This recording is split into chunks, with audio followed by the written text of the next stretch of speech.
लागू कर सके। और अब उसकी धारणा है कि वो आपको और ज्यादा दे।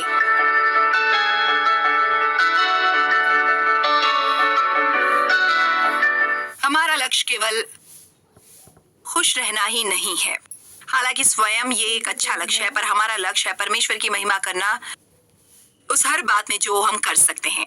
और मैं व्यक्तिगत तौर पर यह महसूस करती हूँ कि उदास चेहरों वाले मसीही परमेश्वर के महिमा प्रदान नहीं करते। वो उद्धार के लिए बढ़िया इस्तेहार नहीं है। इसलिए हमें जीवन को कुछ इस तरह जीना है और स्वयं को ऐसे दिखाना है जो लोगों में ये इच्छा जगाए उसे पाने की जो हमारे पास है। और इसलिए मैं सोचती हूँ परमेश्वर का आनंद जो हमारी ताकत है, और शांति और सब्र और उस तरह के अलग अलग किस्से हैं हमारे लिए, ये बहुत ही महत्वपूर्ण है कि विश्वासी के रूप में हम कैसे जिए।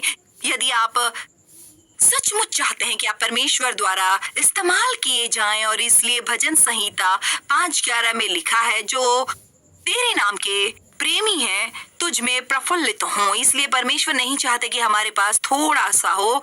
कभी कभार वो चाहते हैं कि हम सचमुच प्रसन्न हो और सचमुच एक अच्छे मूड में हो और अपने चेहरे पर ध्यान दे, ताकि संसार ये बता सके कि हमारे पास कुछ है जिसकी उन्हें कुछ जरूरत है। और ये बात बहुत अहमियत रखती है कि दुनिया हमसे कुछ सीखे।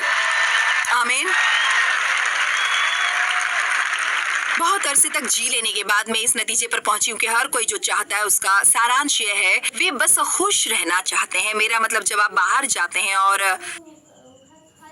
शॉपिंग करते हैं, आप वो इसलिए करते हैं क्योंकि आप ऐसा करना चाहते हैं जो आपको खुशी पहुंचाए। हम खाना खाते हैं क्योंकि ये हमें खुश करता है। कई बार हम ज्यादा खा लेते हैं क्योंकि हमें ज्यादा खुशी मिलती है।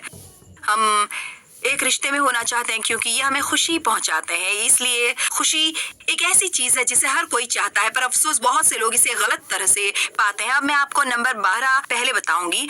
मुझे ये कल समझ आया, और नंबर 12 है कि खुश रहने का फैसला करना। आप कभी खुश नहीं होंगे यदि आप इसका फैसला करेंगे कि आपको खुश रहना है अपने सारे हालातों के बावजूद, चाहे कुछ भी हो। आमीन। क्या आप अपने हालातों के बावजूद खुश रहने का फैसला कर सकते हैं? खैर, मैं इसके बारे में कभी सोच नहीं पाया। पता है, खुशी या सच्चा परमेश्वरीय आनंद उस पर आधारित नहीं होना चाहिए जो आसपास हो रहा है। हालांकि यदि आप वेबस्टर डिक्शनरी की परिभाषा की ओर देखें, कम से कम एक ओरिजिनल डिक्शनरी जो लिखी गई है 1828 में, इसमें लिखा है कि खुशी उसका उत्पादन है जो आपके साथ कुछ अच्छा होता है, और ये उसका भी उत्पादन है जिसकी आप उम्मीद करते हैं जो आपके साथ कुछ अच्छा हो। यही मुझे बहुत पसंद है। यही कि इस समय यदि कुछ मेरे साथ अच्छा नहीं हो रहा, नर्क में कोई ऐसा शैतान नहीं है जो मुझे रोक सके ये उम्मीद के साथ कि मेरे साथ कुछ अच्छा होने वाला है। शत्रु हो सकता है हमारे हालातों को बिगाड़ दे, पर वो हमारे हृदय और आशा को नहीं बिगाड़ सकता।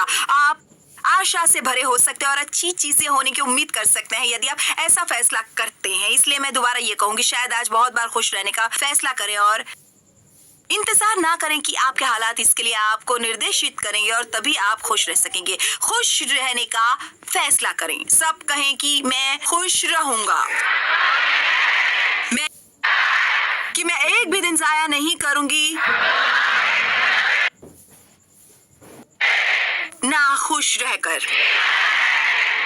मैं खुश हूं। अब नंबर 1 बात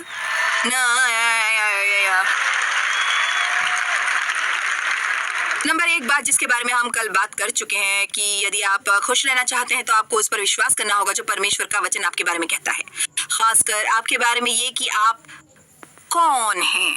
और सारांश यह है कि आप कभी अपने जीवन का आनंद नहीं ले सकते यदि आप स्वयं का आनंद नहीं लेते। इसलिए मैं बताती हूँ, मैं उस जानकारी पर दोबारा वापस नहीं जा सकती, पर आपको ये बताना चाहूंगी, यदि आप स्वयं को पसंद नहीं करते तो बेहतर होगा आप पसंद करने लगें।